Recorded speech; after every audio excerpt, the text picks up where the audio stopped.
Hel- Hello, my name is Nicholas Tice. I will be presenting Writing a Historical Journal for Public Use, a comprehensive guide to integrating history with technology by detailing essential steps involved in planning, research, writing, and revision. Um, I am from Corpus. I grew up there, and now I currently live in Kingsville.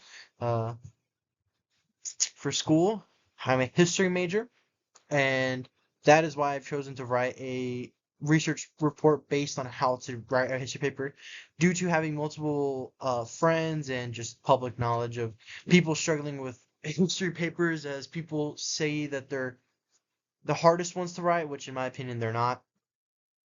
And yeah, that is what this research paper will hopefully make simpler. The importance of documenting history.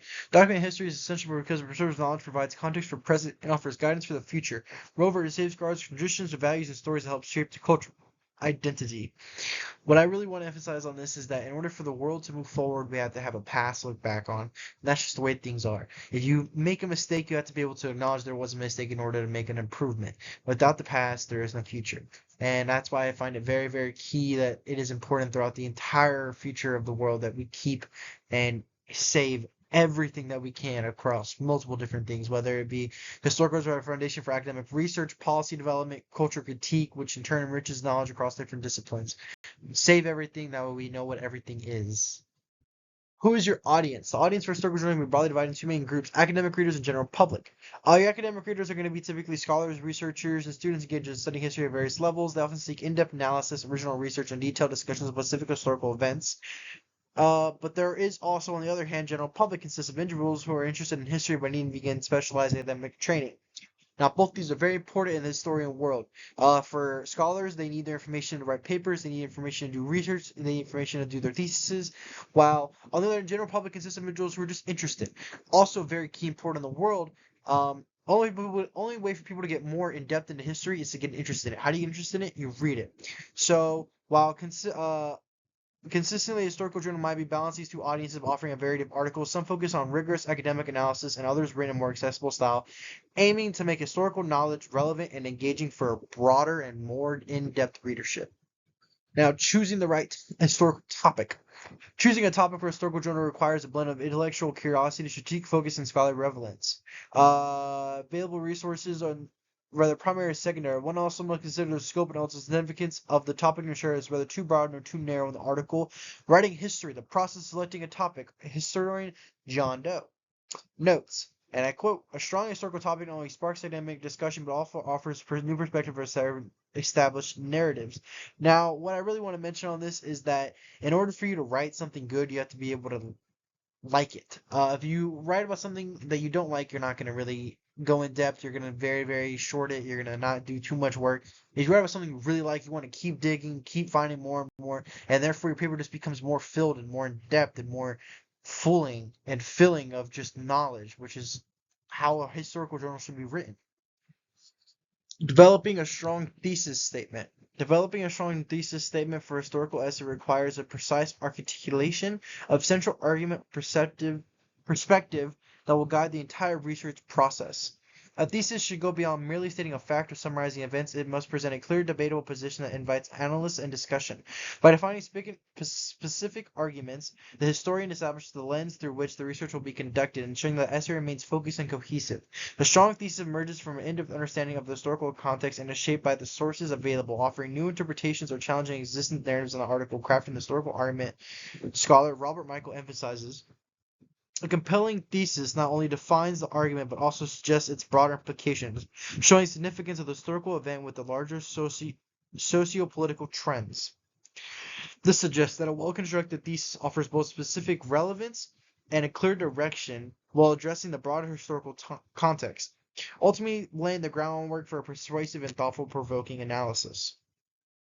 Organizing your historical journal. Whenever you organize a journal, there are two main types of historical entries. There's going to be thematical and there's going to be chronological. Now, chronological is going to be more for historians that are basing things in certain time events that lead to a certain thing. Therefore, chronological means that it is timed. It is, dates, years, hours.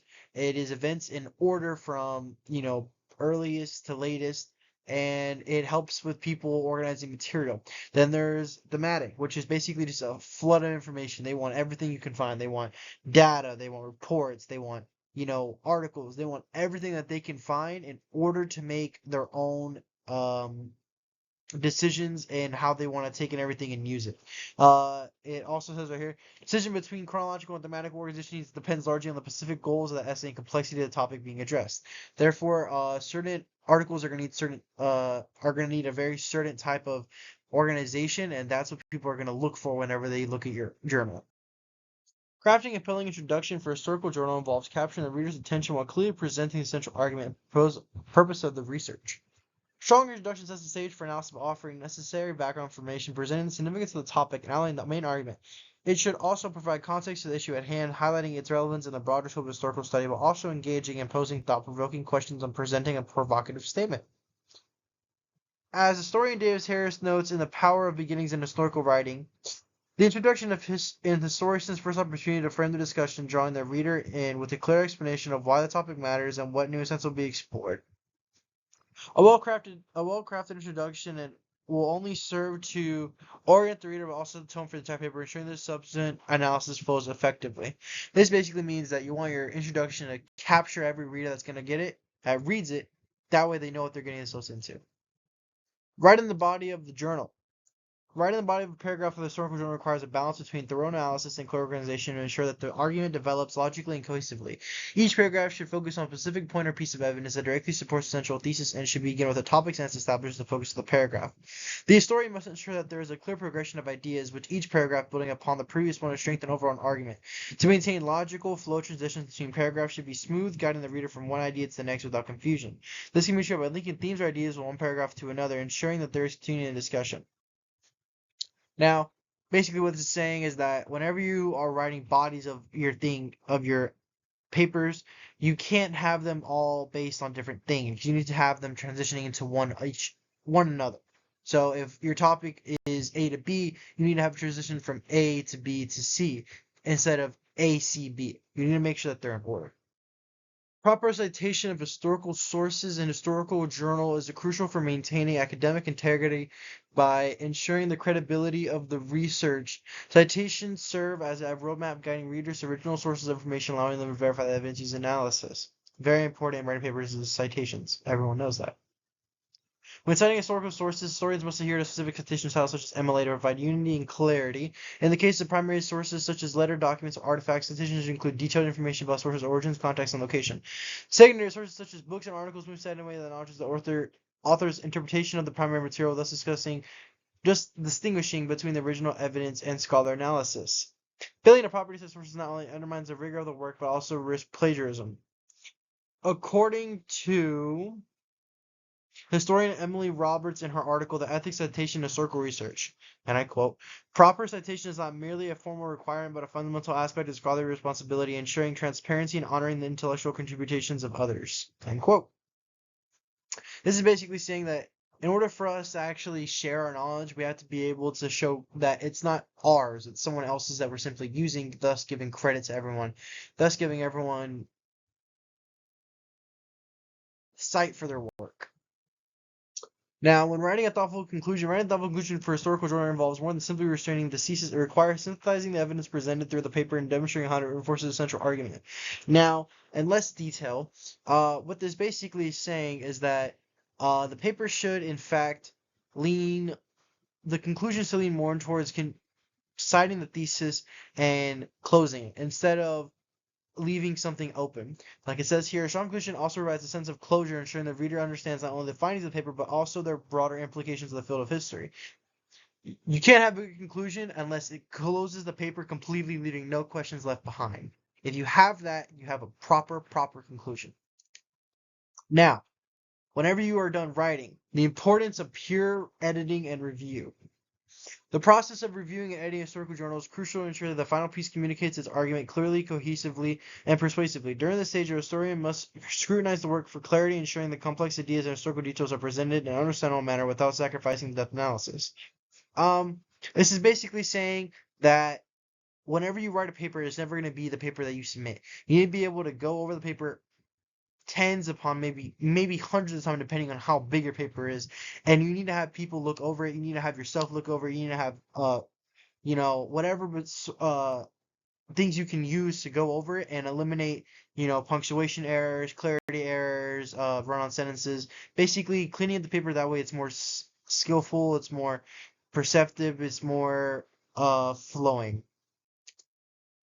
When you are writing a paper, though, you need to have visuals and media. This helps keep people's attention. Incorporating visuals and media in historical journals can significantly enhance the reader's engagement and deepen their understanding of the subject matter. Whenever you're talking about something involving areas, make sure to include maps. Make sure to include scientific pictures of what you're discussing. Nothing gets a person's attention more than seeing whatever they're reading. That's why when we were younger, we loved picture books. We read words and we saw pictures.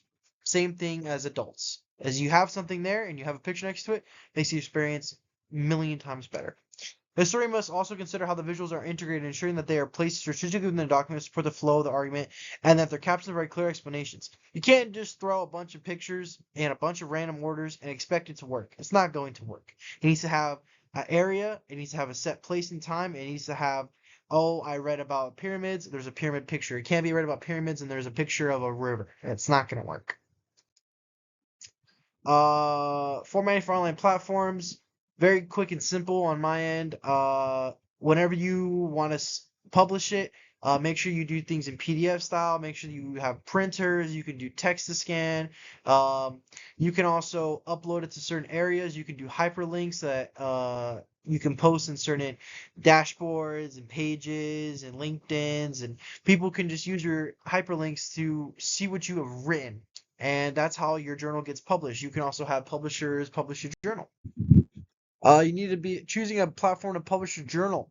You need to be able to publish your historical journal on a history site. If you publish an English site, it's not going to get out. It's not going to get noticed. Publish in history, it's going to get noticed. It's going to get out there. People are going to read it. It's going to get known. It's going to get cited. And that's just how people learn. You got to put the right topic in the right area for the right people. Like the historian Laura Benson writes, and she quotes, in the Navigating the Digital Landscape of Historical Publishing, understanding the scope and focus of a journal along with submission requirements ensures that a historical journal is well received and adheres to the expectations of intended scholarly community. Therefore, choosing a platform that best fits the journal's focus compelled to adhere to submission protocol is vital for the succession publication of historical research. Basically saying, if you put it in the right spot, it's going to succeed, whether if you put it, it's going to succeed way more compared to if you put it in the wrong spot. Research. If you want to promote your journal, there's audiences, there's resources you can use, there's discussion groups, there's certain platforms, there's websites, social media, there's Twitter, Facebook, LinkedIn. There's even sites that historians use just for historians. If you use these well and you use them often, you'll be able to make connections that you never thought you could make, thus making your publications more easier to obtain, spread, and just all throughout appear in the world more often. Now, when you are writing, there are some ethical considerations. Producing a fair, accurate, inclusive narrative, historians must be diligent in acknowledging the diverse perspectives and voices that shaped historical events, particularly those in marginalized groups who have often been left out of mainstream historical accounts. Now, what I really mean by this is that if you want to go into a topic, you have to be able to understand that sometimes the topics are going to be very, very, very picky about who actually told the story. As saying goes, winners tell the story, losers don't.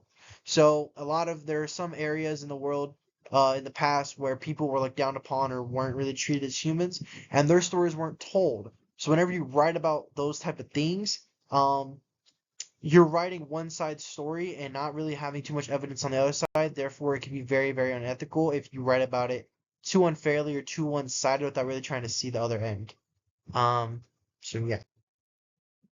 Wrapping up your historical journal. Wrapping up a historical journal involves refining the final draft to ensure it contributes meaningful to the broader field of public history. The conclusion, this requires journal to carefully consider how findings journal can resonate with both scholar, audiences, and general public.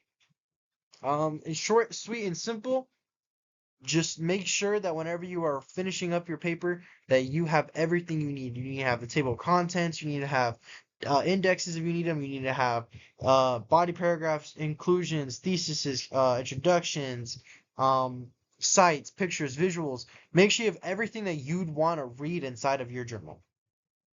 And then here are my references. And yeah, that is it. Thank you very much.